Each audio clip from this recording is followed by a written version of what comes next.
चलिए देखिए, ये प्रश्न जो है अक्सर आपको देखने को मिलेगा, ठीक है। तो सबसे पहले इस प्रश्न को बनाने के लिए क्या करेंगे हम लोग, कंपोनेंडो और डिविडेंडो लगाएंगे, क्योंकि अक्सर इस तरह का प्रश्न अक्सर पूछा जाता है। अब डायरेक्ट आप ए का मान तो नहीं बता सकते क्या होगा, या बी का मान तो नहीं बता सकते क्या होगा, है कि नहीं। लेकिन इस प्रश्न में तो देखिए हम बोल सकते हैं ए का मान 4, बी का मान 1 है, 4 1 5 4 में 3। लेकिन अगर हम इसको चेंज कर देते हैं, मान लेते हैं ये हम कर देते हैं 7, तब क्या करेंगे, इसमें 4 3 7 करेंगे, 4 में 3 घटेगा 1 हो जाएगा, 5 2 7 करेंगे, 5 में 2 घटाएंगे तो भी 3 आ जाएगा, है ना। कुछ और भी नंबर हम बदल देते हैं, 6 इसमें कर देते हैं, 7:6 कर देते हैं, तो 5 1 5 2 7, 5 में 2 गया 3, या फिर 6 1 7 6, इस तरह नहीं हो पाएगा। तो ये मत सोचिएगा कि डायरेक्ट हम ए का वैल्यू निकाल सकते हैं, ठीक है, सवाल चेंज भी कर सकते हैं। तो अब आपको कैसे इसको बनाएंगे, हम कंपोनेंडो डिविडेंडो लगाएंगे। कंपोनेंडो डिविडेंडो कैसे लगाएंगे, तो कैसे लगाएंगे, देखिए a plus B by A minus B बराबर है 7/6। जब हम लोग कंपोनेंडो डिविडेंडो लगाते हैं, इसको इसमें जोड़ते हैं और इसी को इसमें घटाते हैं। कैसे, a प्लस बी में हम लोग a प्लस बी में क्या जोड़ेंगे, आप a माइनस बी जोड़ेंगे, और वही फिर a प्लस बी में a माइनस बी क्या करेंगे, a माइनस बी है तो घटा देंगे, तो माइनस बी है तो ये प्लस भी हो जाएगा, बराबर इसमें 7 में एक बार 6 जोड़ेंगे, फिर 7 में ही 6 घटा देंगे, ये नियम है।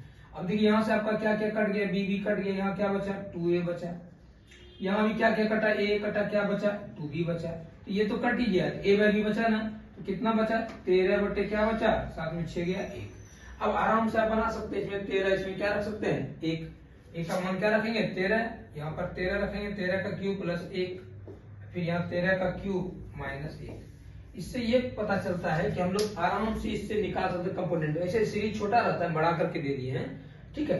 अगर छोटा रहेगा तो उस तरह से हम लोग रखेंगे, जैसे कि 3 4 रहेगा, 5 जो भी रहेगा, तो हम इस तरह से वैल्यू निकाल सकते हैं। दूसरा प्रश्न देखिए, बड़ा इंपॉर्टेंट प्रश्न है, x बराबर क्या दिया है 30। अब इसका वैल्यू का है क्या, अब देखिए कितना टफ है, कैसे हम 30 रख के बना पाएंगे, नहीं। अब ये जरूर देखिए यहाँ x7 है या x6 है, अगर हम एक बार रख देंगे यहाँ पर 13, तो आपको देखिएगा कि ये 14 में भी इसको इससे निकाल सकते हैं, इसको 13 + 1 रख सकते हैं। जब 13 + 1 रखेंगे तो एक एक कॉमन में मेरा चले आएगा, इस तरह से यहाँ से कटते चला आता है। जब करेंगे इसको सॉल्व तो एक ये सब खत्म होते जाएगा, और लास्ट में प्लस, देखिए जब भी देखिए plus minus plus minus plus minus, यहाँ तक खत्म हो जाएगा। ये भी 14 खत्म हो जाएगा, कि इसके कारण से बचेगा क्या, सिर्फ आपका x - 1 कॉमन खत्म होगा, लेकिन x की जगह क्या है 13 - 1, इससे आंसर आपका क्या आएगा 12 आएगा। तो इस तरह का प्रश्न बनाने के लिए डायरेक्ट आपको सीरीज याद रखना होगा। अब इसको आप छोटा सा सॉल्व भी करके आप सीख सकते हैं, जैसे ये x पे पावर 7 है, तो हम x पे पावर 6 कॉमन लेंगे, क्या बचेगा x - 14। अब बताइए x की जगह क्या रखें हम लोग 13, तो 13 - 14 क्या, ये आया कि नहीं 1। इस तरह से 5 लेंगे, इस तरह से फिर इसका कॉमन आते जाएगा, इस तरह से मेरा यहाँ तक खत्म हो जाता है, सिर्फ लास्ट का ही टर्म बचता है। इसलिए इतना ना करके डायरेक्ट लास्ट के टर्म को हमको याद रखना है। इस तरह के प्रश्न को डायरेक्ट हम लोग 12 निकाल सकते हैं, और इस तरह के प्रश्न में हम लोग क्या लगाएंगे, कंपोनेंडो एंड डिविडेंडो बोलते हैं इसको।